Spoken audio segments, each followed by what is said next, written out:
Suara Kebenaran pada Selasa, 18 Februari 2025 berjudul Arogansi Doktrin. Roma 3 ayat 9 berkata, "Jadi bagaimana? Adakah kita mempunyai kelebihan daripada orang lain? Sama sekali tidak. Sebab di atas telah kita tuduh baik orang Yahudi maupun orang Yunani bahwa mereka semua ada di bawah kuasa dosa." Saudaraku, perdebatan para teolog Kristen di ruang media sosial hari ini lebih menunjukkan mereka seperti orang-orang dunia yang tidak memiliki kelemah lembutan Kristus. Dan perdebatan-perdebatan itu juga sama sekali tampak menunjukkan kesombongan dan kebencian terhadap orang lain. Piawai berbicara mengenai keselamatan, tetapi perilaku mereka tidak menunjukkan bahwa mereka adalah orang-orang yang pantas dihormati. Padahal Tuhan menghendaki kita memiliki kebenaran atau dikayusune atau kerohanian atau moralitas yang lebih dari tokoh-tokoh agama. Yang pada waktu itu konteksnya diwakili oleh ahli Taurat, orang Farisi, imam-imam kepala agama Yahudi. Lalu timbul pertanyaan, di mana peran Roh Kudus dalam kehidupan orang percaya yang dijanjikan akan membawa orang percaya kepada seluruh kebenaran? Doktrin keselamatan hanya dalam Kristus adalah doktrin yang paling membanggakan dalam hidup orang Kristen. Dan banyak orang Kristen kalau sudah mengucapkan kalimat itu merasa sedang membela Tuhan dan ada di pihak Tuhan. Dan ternyata hal itu memicu banyak orang Kristen merasa sudah selamat dan memiliki kepastian masuk surga. Sedangkan orang di luar Kristen dan siapapun mereka yang ditentukan Allah tidak mengalami keselamatan, tidak mendapat bagian dalam kerajaan Allah. Di sini timbul arogansi doktrin. Dan arogansi doktrin ini membutakan mata pikiran dan pengertian.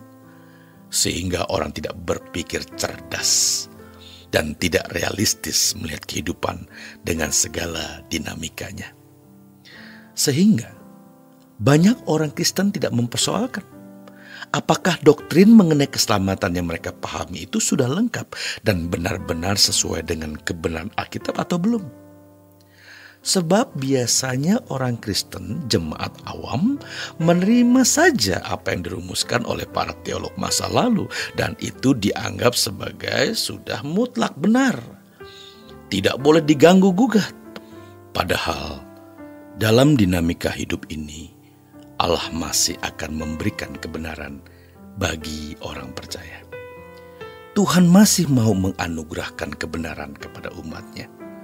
Meyakini Yesus adalah satu-satunya jalan keselamatan, itu baru sebagian kecil dari rangkaian besar doktrin mengenai keselamatan atau soteriologi. Soteriologi adalah studi mengenai keselamatan dan memiliki jangkauan yang luas dan berbagai aspek yang harus dipahami secara lengkap. Jadi ajaran mengenai keselamatan harus dibangun dari pengetahuan yang benar mengenai pokok-pokok bahasan yang terkait dengan keselamatan ini, seperti anugerah, dosa, pembenaran, pendamaian, kesucian, dan kesempurnaan. Namun, apa artinya pengertian mengenai doktrin keselamatan yang dibanggakan tersebut kalau ternyata hidup keberagamaan, kehidupan kerohanian moralitas tidak memancarkan keistimewaan? Bahkan kita melihat orang-orang non-Kristen yang tidak memiliki ajaran keselamatan bisa memiliki keagungan moralitas dibandingkan sebagian orang Kristen. Banyak orang yang berpikir tidak realistis melihat kehidupan ini. Dan memang biasanya doktrin-doktrin yang tidak sesuai kebenaran Alkitab itu tidak jelas implikasinya, bahkan sama sekali tidak jelas.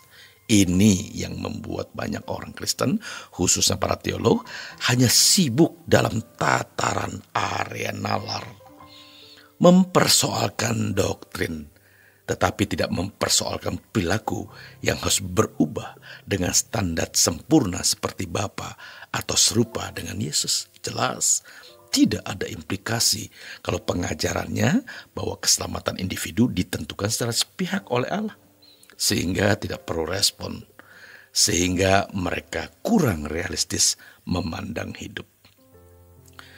Banyak orang Kristen menjadi picik karena doktrin yang implikasinya miskin dan yang tidak dinamis, sehingga sulit direlasikan dengan kehidupan.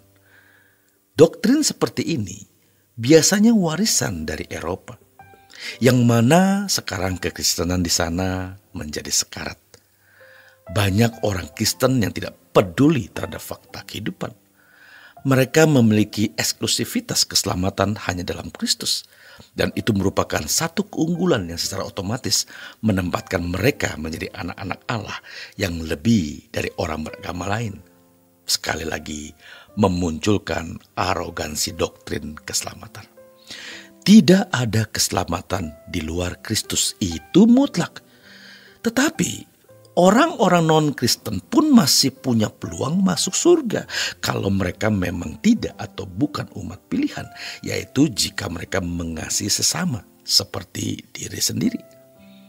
Orang yang memiliki arogansi doktrin ini memandang orang Kristen atau sesama orang Kristen yang tidak memiliki ajaran yang sama dianggap bidat.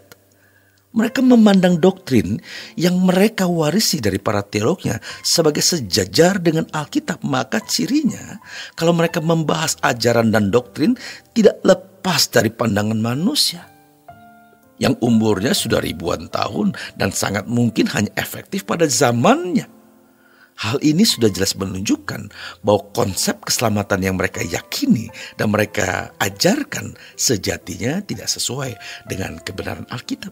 Sebab perilaku mereka menunjukkan kualitas atau keberadaan doktrinnya. Selamat berjuang, saudaraku. Tuhan Yesus memberkati.